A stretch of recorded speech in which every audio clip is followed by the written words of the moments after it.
Just so precious. That 6-year-old Jenise Wright, she went missing on Saturday, and the massive search for her ended in tragedy. Police believe they found her body yesterday morning. It was in a wooded area next to the mobile home park where she lived. The FBI had a news conference just a short while ago, and they're asking for the public to help. Take a listen.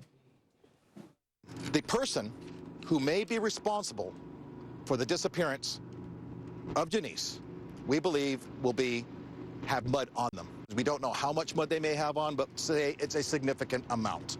They're going to have muddy footwear, whether they're shoes or boots. They have muddy pants and quite likely a muddy shirt. All right. If you know somebody who had, or you saw somebody who was covered in mud, or you know somebody who had a favorite item of clothing or footwear that they have disposed of, that's something that investigators need to know. The number is 1-800-CALL-FBI. Well, it looks like they're getting to the bottom of it, and they're going and they're searching about and seeing what clues can lead them to get the killer of this precious girl. Of course, joined by attorney Janet Johnson, criminal defense attorney extraordinaire, as well as Vincent Hill, private investigator. Vincent, I'll start with you. Police are honing in. Clearly, they've gone to that wooded area. They've determined, you know, they'll be marking it off. They'll be getting DNA from the body. They'll be looking at the mud. They'll be looking at blood. What else can they do to bring the killer to justice? Well, they need to act fast. Usually in an abduction, it ends pretty quickly, within the first 24 to 48 hours. So the faster they act now, the more evidence they can gather at the scene, and from there, get with the suspect. Janet, how important is it that we have a body here? And you and I have talked a lot about that other case in Florida, yes, unfortunately, Casey Anthony. Right. Absolutely. Right. Your jurisdiction there. Different story. No body here, there's a body. Different story, but you had the same community outreach where the entire city was searching for little Kaylee, which is why I think they were so hostile when Casey got charged. If the parents turn out to be responsible, the entire town will, of course, turn on the parents. And I think that's where the search is going to begin for who's responsible. If we're already saying that it is a homicide, which I'm a little surprised they're saying that this early. Right. And speaking about that, Janet, I want to let both of you hear a sound clip about that, because the cause of death, we want to know, do we know what a cause of death is? Don't think so. Take a listen to this. It's an elimination process. We're not in accusatory mode at all. The parents are cooperative. I'm not going to get into a situation right now where I say these folks have been cleared and they're put aside. We're no longer going to consider anything going on here. I can't say that right now because, quite frankly, we don't have a determination as to cause of death.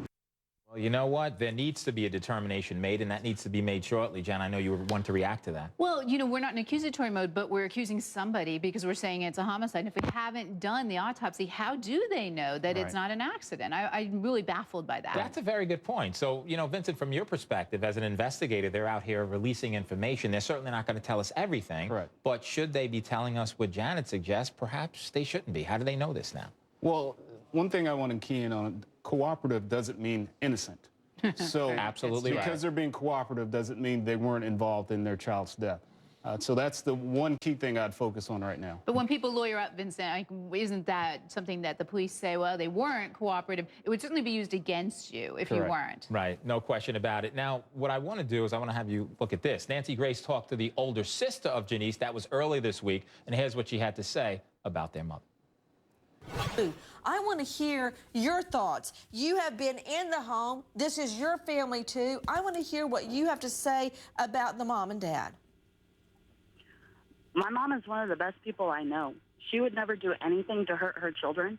If anything, she would give up her own life for her children. And knowing my stepdad for as long as I have, he would never hurt his kids either. He would never do anything like that. He loves his children, and so does my mom. That's why it's so hard for me when people sit here and they banter and they criticize my mom and my stepfather, because none of what they're saying is true.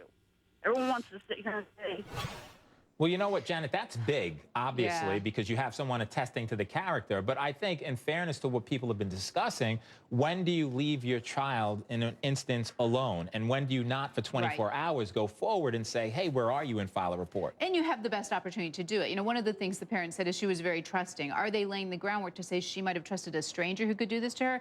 They probably wouldn't happen that way. They trust their parents. Of course, this girl also is trusting her parents. And if her parents aren't involved, it's heartbreaking that they lost a child child and they're going through this. Exactly. That's a double tragedy. Yeah, and Vincent, I want to ask you about this because it comes to the issue of motive. And Janet, you know, obviously we don't have to establish Right. motive, right? From a legal perspective, but Vincent, people would want to know who would want to harm this. So the investigators, what do you think they're doing to establish what that motivation could be?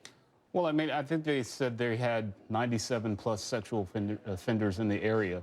So that's always the motive there. But one of them lives in the house, right? But one does live in the house. And if you look back at pattern, I believe the other alleged victim was around the same age as well. Absolutely. So, most people don't sway away from their pattern. You know what? It'll be interesting to see. I think we'll learn about a motive shortly, particularly as the autopsy results come back and as the investigation unfolds. Janet, wonderful job as always. Vincent, thank you so much. Thank you. And now back to you, Susan Hendricks, for one of today's biggest stories.